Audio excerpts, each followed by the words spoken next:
Before you listen to this BBC podcast, I'd like to quickly tell you about some others. My name's Andy Martin and I'm the editor of a team of podcast producers at the BBC in Northern Ireland. It's a job I really love because we get to tell the stories that really matter to people here, but which also resonate and apply to listeners around the world. And because the team has such a diverse range of skills and strengths, we have trained journalists, people who love digging through archives, we've got drama and even comedy experts. We really can do those stories justice. So if you like this podcast, head to BBC Sounds where you'll find plenty more fascinating stories from all around the UK. BBC Sounds. Music, radio, podcasts.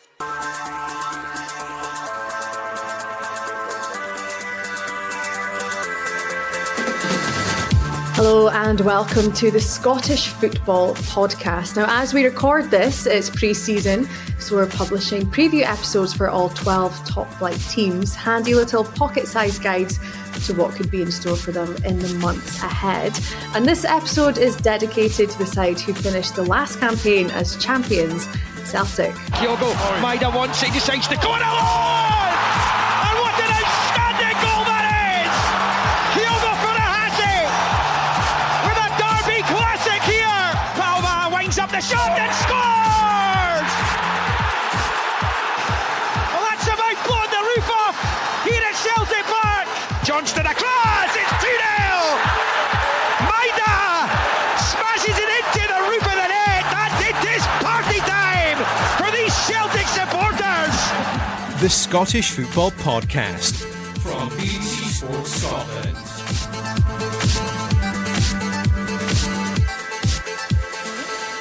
Now, joining me for this one is former Celtic captain Jackie McNamara and host of A Celtic State of Mind, Paul John Dykes. Thank you so much, both of you, for joining us today. It's a pleasure. Now, can you believe we're getting to this point in the summer already? It comes around so fast. But before we look ahead, obviously this podcast is about Celtic. Let's quickly recap last season. Celtic finished the Premiership campaign in first place on 93 points, 8 ahead of Rangers. They finished strongly after drawing 3-3 with their rivals at Ibrox in April. They won their remaining 6 league games. They also won the Scottish Cup, beating Rangers 1-0 in the final. Across the 5 Old Firm derbies, Celtic won 4 and drew 1. Now, Brendan Rodgers' first season back in the dugout did have some difficult moments though, for example being knocked out of the League Cup in the second round by Kilmarnock. And of their 3 league defeats, 2 came in back-to-back games in December, away to Kilmarnock and then at home to Hearts. Now, in the Champions League, they drew with Atletico Madrid and beat Feyenoord, but couldn't progress beyond the group stage. And their player of the year was Matt O'Reilly, who was also their joint top scorer, along with Kyogo on 19 goals. Now, Paul John, how would you sum up last season? Is that possible to do so? It was up and down, wasn't it? Real topsy-turvy stuff. I think Brendan Rodgers, there came a point where he realised he really had to focus on a core group of players and guys he could rely on. Unfortunately, a lot of those players were not the signings from the summer. You know, when you look at the Scottish Cup final team, the starting lineup in the final game against Rangers, he's looking at the tried and tested. And, you know, I think Jamesy Forrest really came to the fore. Oh, it's fabulous from James Forrest. What a strike from the edge of the box. It just sat up beautifully for him. And he more than did that justice as he lashed it in on the volley. Everybody knew what he could do in the past, but there was a lot of doubts around whether or not he could do it now. Brendan Rodgers showed a lot of faith in him and he repaid him. And then the January signing, Adam Ida, I think he was sensational in the second half of the season. And I think Brendan pulled a rabbit out of the hat. We can't have a repeat of that next season, but a lot of that's down to recruitment, I think. And he's someone you'd quite like to see stay on at Celtic. I would. I know that, you know, when it comes to fees, Championship teams are going to be asking for what we regard as big money. But Adam Ida's shown that he's settled in. He knows what's expected at Celtic, the standard, the must-win mentality. And you take him out the side last season, you don't win a double. Bernardo forward for Celtic, up to the edge of the penalty area, goes for goal, takes a deflection, Bullen, it's in! Adam Ida has scored for Celtic in the 89th minute, and surely now Celtic are going to take home the double So I think you buy the player, get a lot of these non-contributing players moved on and use the money. By the way, I don't think we need to do that to get some money in and bring in a player like Adam Ida. He's quality. Jackie, how would you sum up last season? Yeah, I totally agree with Paul saying there. I think that a little bit of injuries had hindered them a little bit in the Champions League. Carter Vickers injured, Hatate, ones like that were important for them doing well, to be honest. 'Cause it is a different level, and I think at times you could see that, and I think that's what they'll be trying to aim to this season. European, try and make more of a mark in that. Domestically, the games that they struggled with weren't the Rangers games. It was other games, Kilmarnock's and other ones there, and maybe a draw. They were comfortably stronger than Rangers over the season and proved that. They did have a little blip, but again, I think that was the combination of European games and certain bits with injuries at that time. But I would like to see them strengthen. Ida, I think it was a fantastic signing for the club, coming in there on loan. Again, you'd want to make him permanent, but the difference there, because he gives you something different from Kyogo. Kyogo is all energy and then on the shoulder or get the space with it. When teams are closing up the defence, he gives you that physicality as well. He's strong and he's robust. I don't think we've really had that since Giakoumakis. I thought he was a difference for us in games when he was there and done really well. But again, when you're bringing guys like that in, they'll want to play every week. And Brendan with his system with the 4-3-3, is he going to play second fiddle to Kyogo? So that'll be in his mind as well. And Paul John, what about the expectation of last season? Do you think it was met on the whole? Whenever we go into a season, we have that discussion, Iona, and I think that obviously the league is the bread and butter. It's cliched, but because it gives you that access to the biggest income stream a Scottish football team could ever have, that's definitely the priority. One cup, I always think if you win a league and cup double domestically, you've done well. And in Europe, you do want to improve from the previous season. It didn't feel like we did, but when you look at the league table, obviously in terms of winning a game in the group stages and the points tally, we did improve slightly on the previous campaign. O'Reilly crosses the back pass, and Lagerbielke heads it home. Gustav Lagerbielke has surely won this game for Celtic, and has surely won a Champions League game for this football club in the stadium for the first time in more than a decade. It's been a long time in the coming. And then looking at next season, I think that you look to improve again. I'm looking really forward to seeing this new structure of the Champions League. I think there is a good chance, if we strengthen properly, that we'll get into that 9 to 24th position. And if you do that, then you're moving into the promised land of the last 16. Jackie, what about your highlights from last season?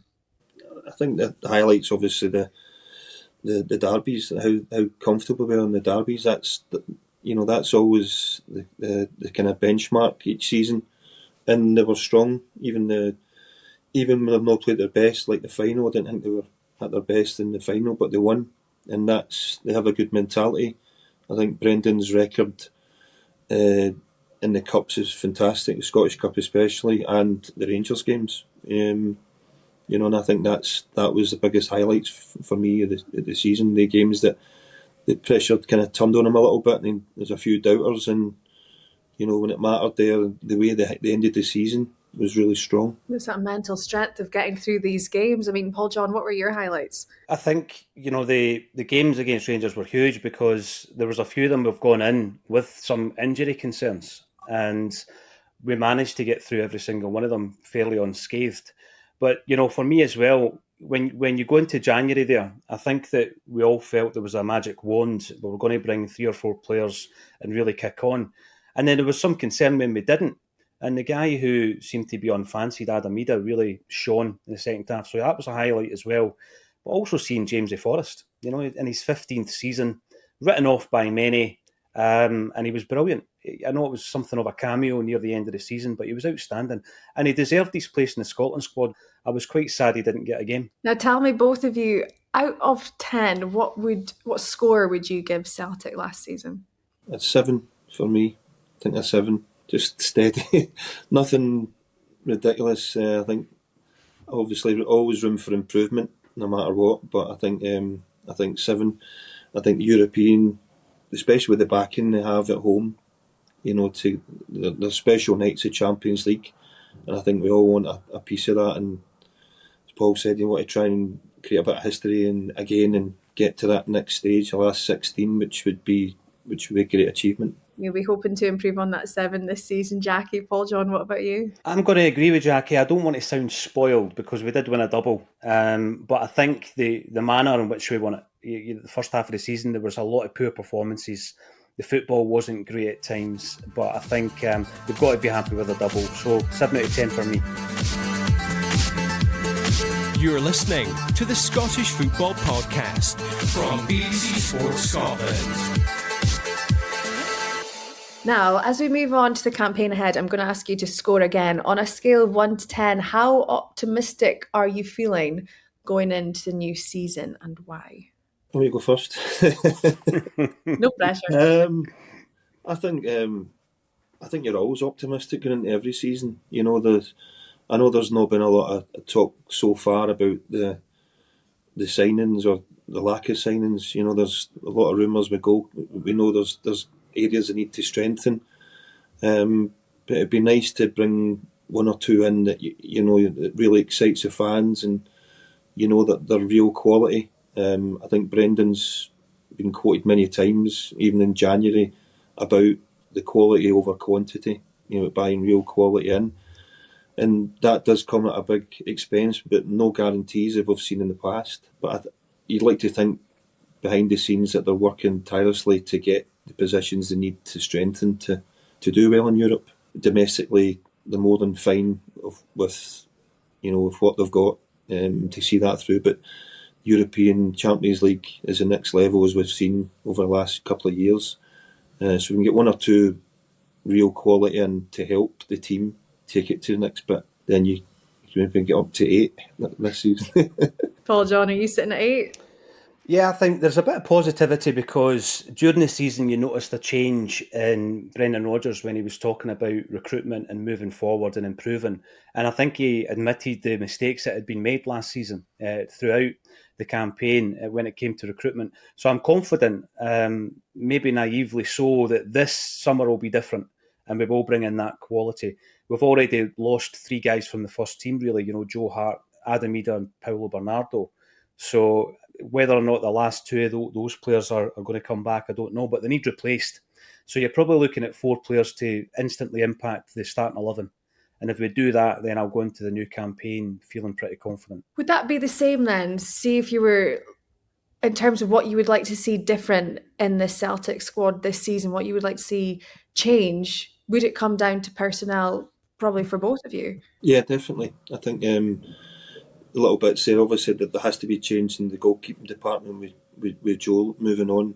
Certain areas in the team that maybe they're lacking. He does one that you could clearly see that when he came in, the difference. I know he got off the ground running, he was scoring in his first game and his penalty and stuff, but he did give us something different. And I think to have different options going into the season and not being predictable is going to be important for Brendan domestically and European, because I think there's still bits there in the team that he needs.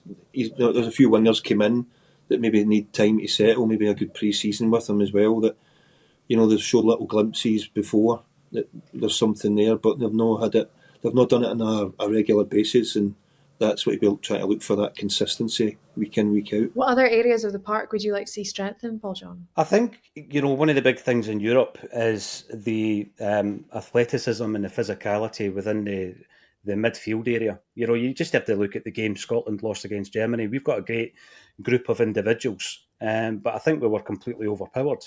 And when you're coming up against these big teams, these strong sides in the Champions League, I think sometimes we can be bullied in that area. And I think individually, Matt O'Reilly, Rio Atati and Callum McGregor are phenomenal talents. But to have someone in there with that physicality for the Champions League level, I think would make a huge difference as well. Now, looking at the opening game of the Premiership season, we do know that it will be at home to Kilmarnock. I mean, last season, 2 wins, a defeat and a draw.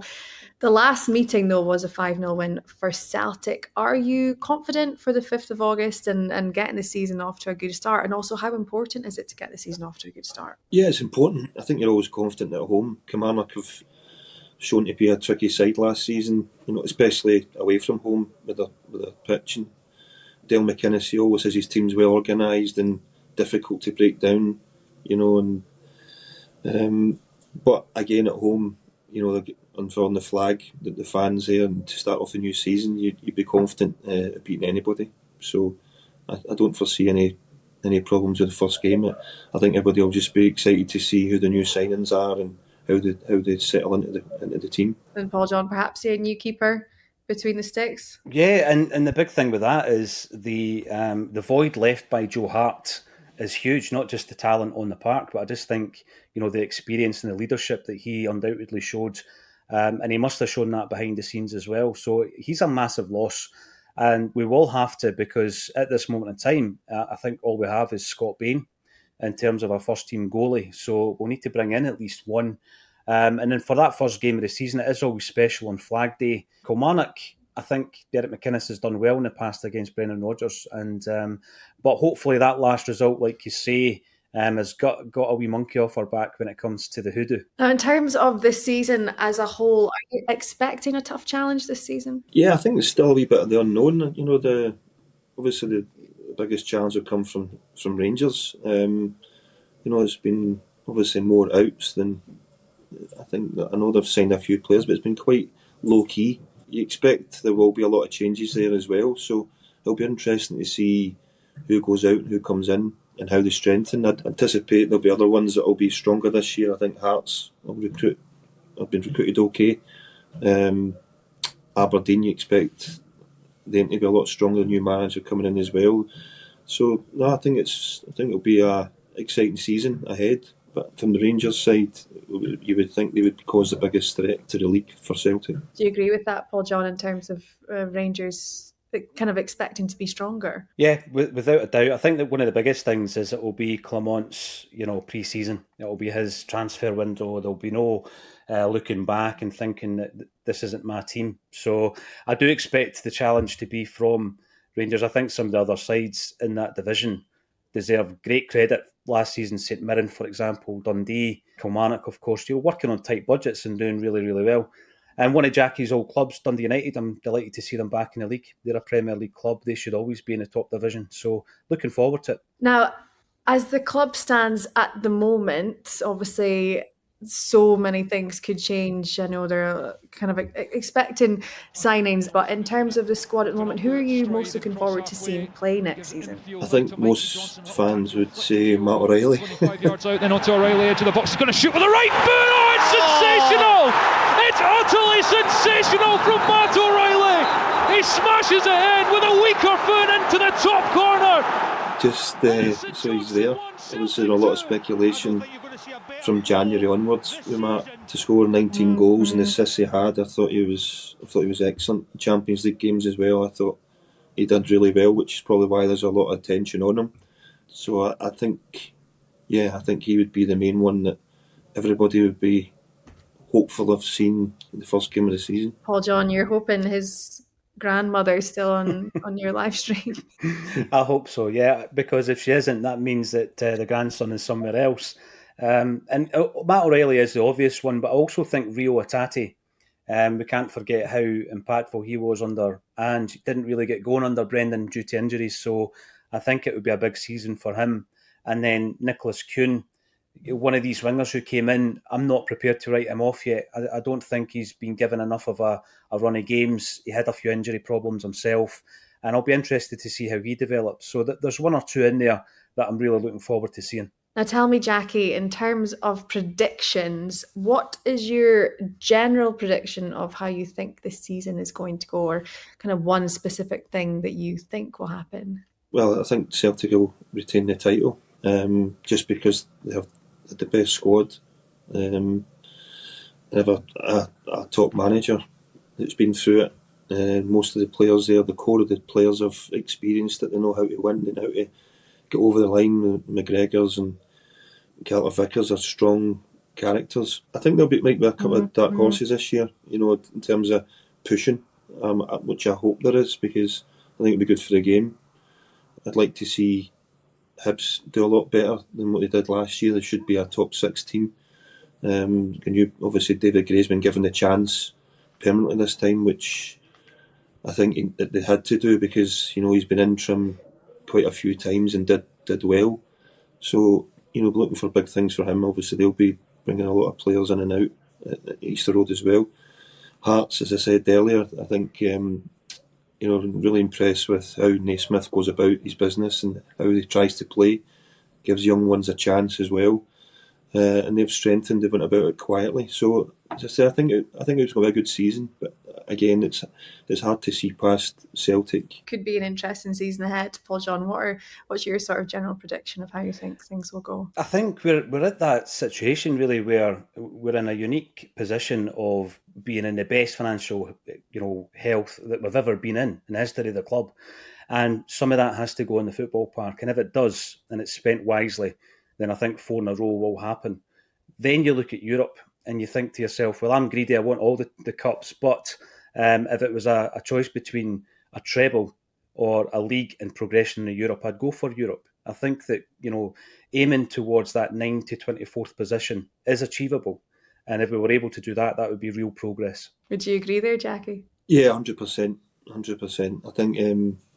I think we get used to trebles over the years. It was scarce back, a decade ago. But we get used to them. But I think to crack Europe, I think that's the only time that they'll get real credit for doing very well, the team, more importantly, in Brendan. I think for Brendan as well, his European record hasn't been great, and it'd be good for him to go and make his mark in that and then take the club to the next level. And that's when I think he'll get real recognition for what he's done. Well, cracking Europe, Jackie, as you say, time will only tell. Now, thank you so much to Jackie and Paul John for joining us for the Celtic season preview. Remember, we'll have episodes dedicated to each Premiership team, so follow or subscribe to the Scottish Football Podcast wherever you listen, so you're across everything you need to know as we head into the new season. Thank you for joining us. We'll be back with you soon. Sacked in the Morning is back. I got the ball and I put it on the spot, and it was literally the best feeling I've ever had. And believe me, I spent a lot of money on feelings in my life. Joining Craig Levine and myself, Amy Irons, will be some of football's top managers, best characters and most colourful players as we reveal what exactly goes on inside the dugouts and dressing rooms up and down the country. We had a lad the other week and I saw him, he was playing the first half, he was playing the opposite wing and he had a set of gloves on and short sleeves, and I thought to myself, I can't wait till next half till he comes near me. As the manager comes in, he smashes the door open, the jacket's off, shirt sleeves are up. We're thinking, here we go, we're all nudging each other like school kids and giggling. Sacked in the Morning, listen now on BBC Sounds.